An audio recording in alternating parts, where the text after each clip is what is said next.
So you are going to open current screen size in Fresco, and we're going to add in the photo that you saved. Oh dear, that's a bad one. So if you open up and Starry Night is this small on your screen, you're going to want to go back to the internet and find a better version of Starry Night. Actually, I just remembered you won't be using Starry Night. I'm using Starry Night as my example to you. I'm going to scroll down now and pay more attention to how big this image is. Can't really see that here. All right, well, we'll just try it again. So you're going to be looking for those other paintings that are in the assignment. So now I'm going to try to open this again. Much better. Okay, so I have my artwork. Now I'm going to make 3 layers, one for each value. Got the black layer. I'm going to move my painting to the top, like that. Now I'm going to start by identifying the darkest darks, okay?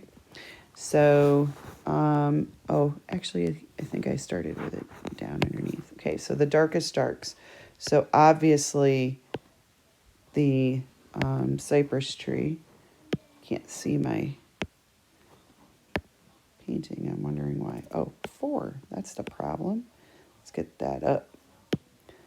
Let's get the painting on.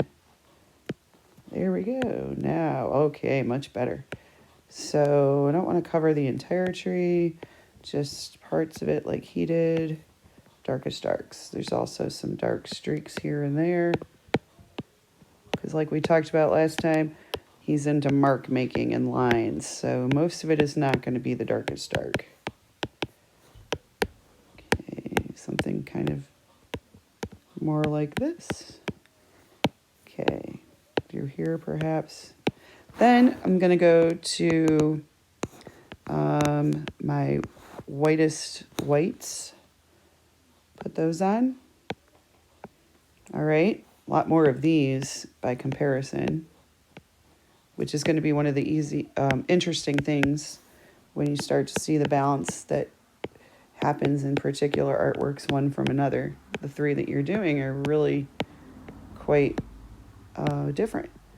So you don't need to mimic exactly Van Gogh's brush strokes. You can see how quickly I'm moving through here. Now, so that yellow is maybe your first opportunity to really think about the value of the color yellow compared to white.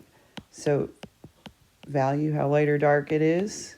You can see that that is pretty bright, and compared to actual white, it's really close. So I might put in like a couple small, the brightest parts. It's not quite bright white, pure white. That's pretty good. So like if I turn off that, I mean, obviously the white just dropped out, but you can see the black. So now I'm going to take and move this up here, and we need that middle gray. So if I come over here and just literally slide this down to about the middle, and you just have to be careful it's not over here at all, because as soon as it starts going right, it's going to be tainted by that warmth. I spent a bit of time earlier. I would shut it already. Never mind. I found a really good gray midpoint, but it didn't save it. Okay, now I'm going to go to this layer here I have already, and I'm going to fill the entire thing. Pixel gray. Cool. So when I look at this, this is breaking down into the brightest brights, the darkest dark, and then everything else is midtone. So if I move this back up to the top, and then I can toggle it on or off, and you can kind of see that the darkest darks, the lightest lights, and everything else would be that middle gray. And then as you get more sophisticated, you could mix, this is only 3 values, so then you could expand. Well, what's a step between white and medium gray? And then you could start shading those in. What's a step between black and medium gray? And that's how you would expand out tonally.